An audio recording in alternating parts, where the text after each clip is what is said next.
Hello. हाँ, ये बीच में थोड़ा कनेक्शन कट गया था, लाइव में नेटवर्क प्रॉब्लम थी, तो नेटवर्क में थोड़ी प्रॉब्लम आ गई थी बीच में, इस वजह से कनेक्शन स्लो हो गया था। मैं बता रहा था आपको कि मैंने RS 2012 का प्री दिया, प्री क्वालिफाई हुआ, उसके बाद साल भर का टाइम मिला। 2 सब्जेक्ट थे, दोनों सब्जेक्ट मैंने चूज किए, ज्योग्राफी, पब्लिक एडमिनिस्ट्रेशन।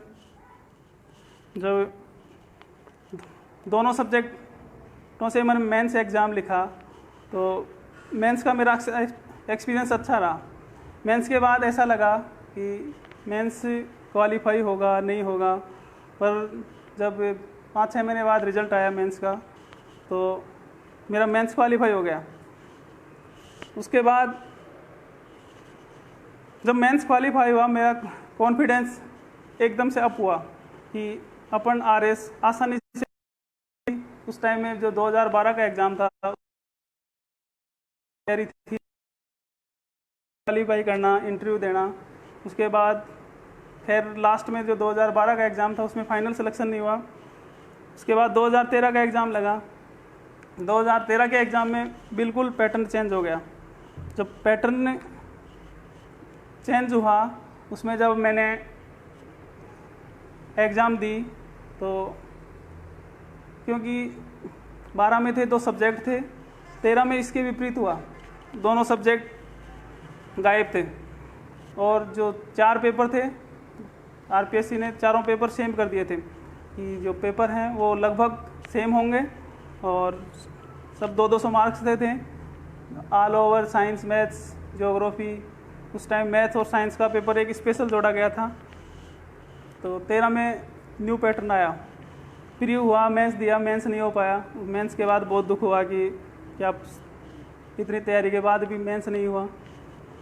तो 13 से बहुत निराशा लगी आज, पर फिर भी हार नहीं मानी। 13 के बाद कुछ ऐसा लगने लगा कि क्या पता RS की तैयारी करने का डिसीजन सही था या गलत था। पर हिम्मत, आदमी को जब तक तैयारी करने से हिम्मत हारता है तो आदमी अपने आप टूट जाता है। तो कोशिश करनी चाहिए कि आगे बढ़ने की कोशिश करें। मैंने भी 13 में ऐसा ही किया। 13 के बाद 2015-16 में फर्स्ट ग्रेड का एग्ज़ाम लगा था RPSC के माध्यम से।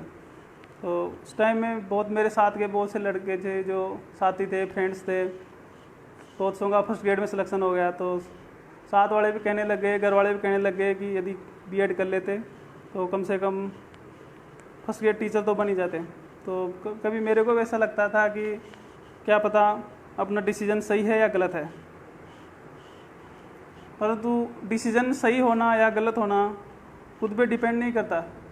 डिसीजन सही होना या गलत होना, ये तो जैसे जैसे समय गुजरता है उसके साथ डिसाइड होता है। समय, आपने क्या डिसीजन लिया है वो सही होगा या गलत होगा, वो जैसे जैसे समय निकलेगा वैसे उसका कंक्लूजन आएगा। तो 2013 के एग्ज़ाम के बाद मेरे को ऐसा लगा कि क्या पता B.Ed नहीं करने का डिसीजन गलत था। परंतु जब 2016 की एग्ज़ाम दी, प्री दिया, मेंस दिया, और मेंस का जब फाइनल रिज़ल्ट आया, मेंस हो गया, इंटरव्यू दिया, और जब फाइनल रिज़ल्ट आया 2016 का, तो मेरी ऑल राजस्थान 156 रैंक थी, और मेरा अंतिम रूप से सिलेक्शन हो गया। और राजस्थान तहसीलदार सेवा मेरे को उस टाइम अलॉट हुई।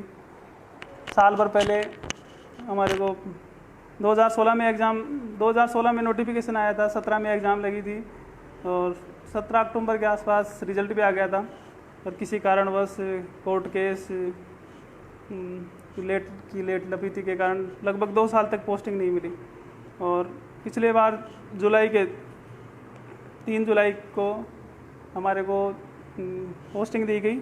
6-7 महीने की RTS में ट्रेनिंग होती है, वो ट्रेनिंग पूरी की, टोंक, जयपुर, अजमेर। उसके बाद पहली पोस्टिंग है पारसोली, चित्तौड़गढ़ में। तो ये मेरे जो तैयारी था उसका, मेरा जो तैयारी करने का अनुभव था,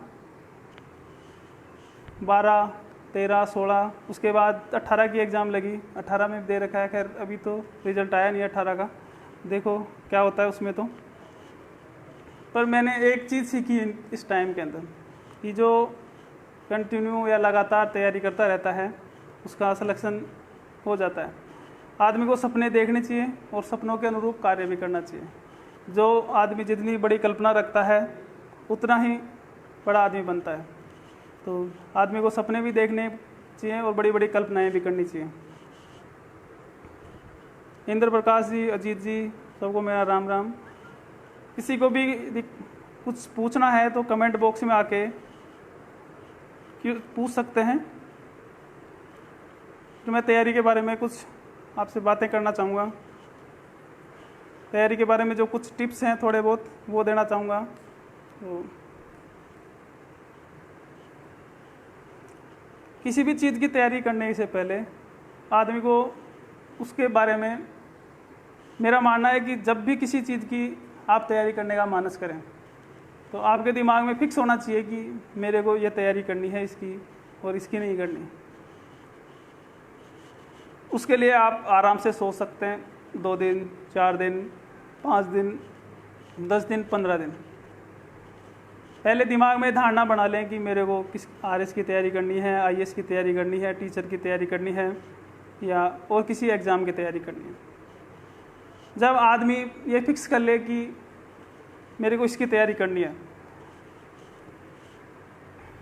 तो उसको जो उसने अपने जो तैयारी करना फिक्स किया है, जो लक्ष्य डिसाइड किया है, उसके अनुसार कार्य कैसे करना है। पहले हो सकता है कि जो उस रास्ते से गुजरे हों जो लोग, उस चीज़ की जिन्होंने तैयारी की है, उनसे बात की, उनके अनुभव लिए जाएं, उनके बारे में पूछा जाए। उनसे पूछें कि आपने कैसे तैयारी की, क्या किया और कैसे आप आगे बढ़े, कैसे आपका सिलेक्शन हुआ। नेता गुजर कह रहे हैं कि कुछ लोग मेहनत के बजाय किस्मत पर अपना असफलता का ठीकरा फोड़ते हैं। क्या यह सही है? तो नेताजी आप जो बता रहे हो वो तो बिल्कुल गलत है। हो सकता है मेहनत करने के बाद भी कभी कभी किसी को सफलता नहीं मिलती, और एक चांस में नहीं मिलती, दूसरे चांस में नहीं मिलती, पर 2 चांसों के बाद पक्का है कि आदमी को सफलता मिलती है। और यदि सफलता नहीं मिल रही तो कुछ ना कुछ तो उसकी जो तैयारी है, उसकी जो मेहनत है, उसमें कहीं ना कहीं गड़बड़ है। यदि उसने फिक्स शेड्यूल से या फिक्स मेथड से तैयारी की है तो उसका सिलेक्शन पक्का है। किस्मत के ऊपर ठीकरा फोड़ना तो मेरे को नहीं लगता है कि ज़्यादा ठीक है। हो सकता है कोई रेयर केस में 1000 लोगों में से एक आधा लोग हो उसके साथ ऐसा होता हो, नहीं तो किस्मत पे तो ठीकरा फोड़ना गलत है।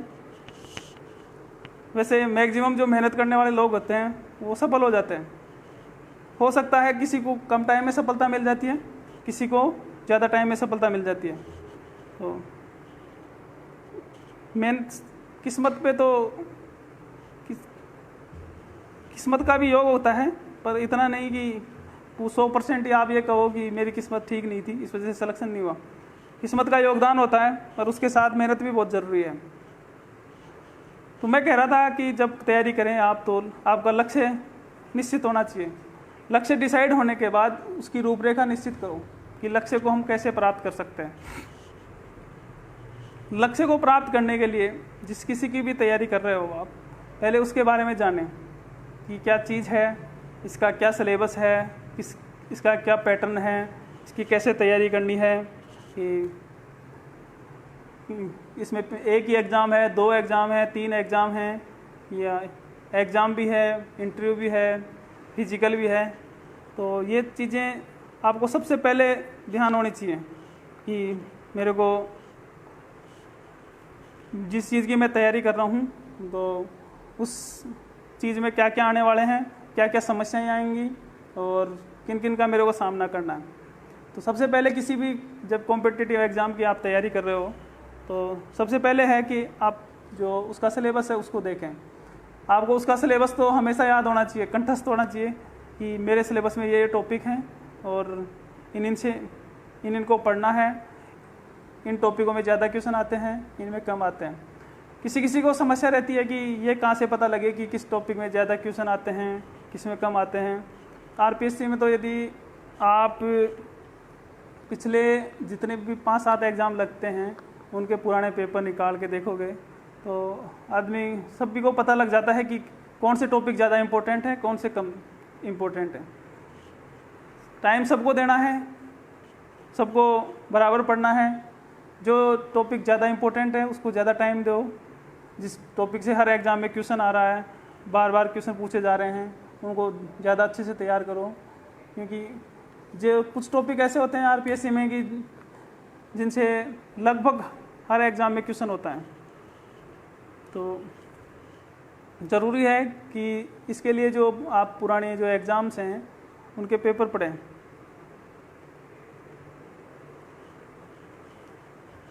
इसके बाद जो अपनी तैयारी है उसका एक फिक्स टाइम होना चाहिए, कैसे पढ़ना है, क्या करना है और कौन कौन सी बुक्स पढ़नी है, किससे अपने को जो मोटिवेशन मिलता है कि जो कोई आदमी ऐसा हो जिसकी तैयारी से अपने को मोटिवेशन मिलता हो उससे कांटेक्ट में रखना है। हो सके जितनी अपना जो मेहनत है वो पूरी 100% करें।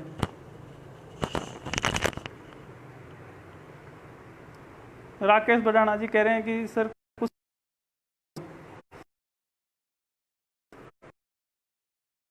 आज के बारे में तो यही है कि आज हमारे समाज में हर कैपेबिलिटी है कि वो सब कुछ कर सकते हैं। जैसा देख सकते हैं कि कर्नल साहब के आंदोलन के बाद में जो रिज़ल्ट आए जितने भी एग्ज़ाम्स के, तो उनके जब रिज़ल्ट उठा के देखोगे तो बहुत जो सिलेक्शन का रेशियो है हर कंपटीशन में, हर एग्ज़ाम के अंदर वो लगभग 5 से 10 गुना बढ़ा है। समाज के लिए तो कुछ संस्थान भी काम कर रहे हैं, जैसे एक अमृतसर के अंदर विकास कुमार द्वारा हेल्पिंग हार्ट गुजर विकास समिति काम कर रही है। वो जो ज़रूरतमंद और गरीब लोग हैं उनकी सेवा का, और जो गरीब लोग हैं उनके जो यदि किसी के पारिवारिक प्रॉब्लम है या स्थिति खराब है तो उनकी आर्थिक मदद भी कर रही हैं। तो ऐसी संस्थाएं भी काम कर रही हैं। मैं कह रहा था आपको कि जो सिलेबस है वो पूरा पढ़ें, पुराने पेपरों को ध्यान दें। हो सके एक सबसे इम्पोर्टेंट बात हर स्टूडेंट यही देखता है कि कंपटीशन की तैयारी करने से पहले कि मैं आप जब भी पूछता है तो यही बोलता है कि मेरे को कौन कौन सी किताबें पढ़ें। हर आदमी से जब मिलते हैं तो वही किताबें पूछते हैं। किताबें लगभग सब जगह सेम होती हैं, क्वेश्चन भी हर किताब से आते हैं। तो कोशिश करें कि कम जो किताबें आप जो पढ़ रहे हैं कम पढ़ें, हर टॉपिक की 1-2 किताबें पढ़ें, पर उनको बार बार पढ़ें। जितनी बार रिवीजन करोगे उतने ही ज़्यादा मेमोरी में फीड होते जाएंगे। जब बार बार नई नई किताबें पढ़ते हैं तो इतने याद नहीं हो पाती। नई नई जो एक किताब को एक बार पढ़ते हैं उसमें उतनी गहराई से नहीं पढ़ पाते। जब उसको बार बार पढ़ते हैं तो बहुत अच्छे से पढ़ते हैं, उसकी जो गहराई तक की जो चीज़ें हैं उन तक पहुंचते हैं। तो मेरा जो तैयारी के बारे में मानना है, जो सबसे इम्पोर्टेंट चीज़ें वो आपके लिए सिलेबस का पता होना चाहिए। उस एग्ज़ाम के जो जितने भी पुराने पेपर्स लगे हैं उनको सबसे पहले पढ़ें, कम बुक पढ़ें पर बार बार पढ़ें। जितना हो सके अपनी मेहनत का 100% दें। सपने देखें और उनको पूरा करने के लिए दिन रात जुट जाएं। एक सबसे फेवरेट जो मेरी लाइन है APJ अब्दुल कलाम ने कही थी कि सपने वो होते हैं, सपने वो नहीं होते जो नींदों में देखे जाते हैं, सपने वो होते हैं जो आपको सोने नहीं देते। किसी को यदि कॉम्पिटिटिव एग्ज़ाम्स के बारे में कोई भी क्वेश्चन पूछना है तो कमेंट बॉक्स में कमेंट कर सकते हैं, या मेरे से पर्सनली भी जब भी आपको कुछ मदद चाहिए या कोई किसी भी प्रकार की राय चाहिए कि तैयारी के बारे में और किसी बारे में हेल्प चाहिए तो सीधे कांटेक्ट कर सकते हैं। मैं जितना हो सकेगा सबकी हेल्प करूँगा, जितना जो गाइडेंस मिल सकती है किसी एग्ज़ाम के बारे में वो देने की कोशिश करूँगा।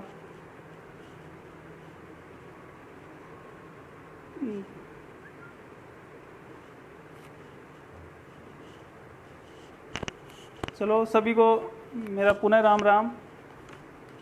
सभी को सुनने के लिए धन्यवाद, और संवाद टू यू की टीम को मैं धन्यवाद देता हूँ कि उन्होंने लाइव आने का मौका दिया। Thank you. मोबाइल नंबर में मैं कमेंट बॉक्स में लिख देता हूँ आपको।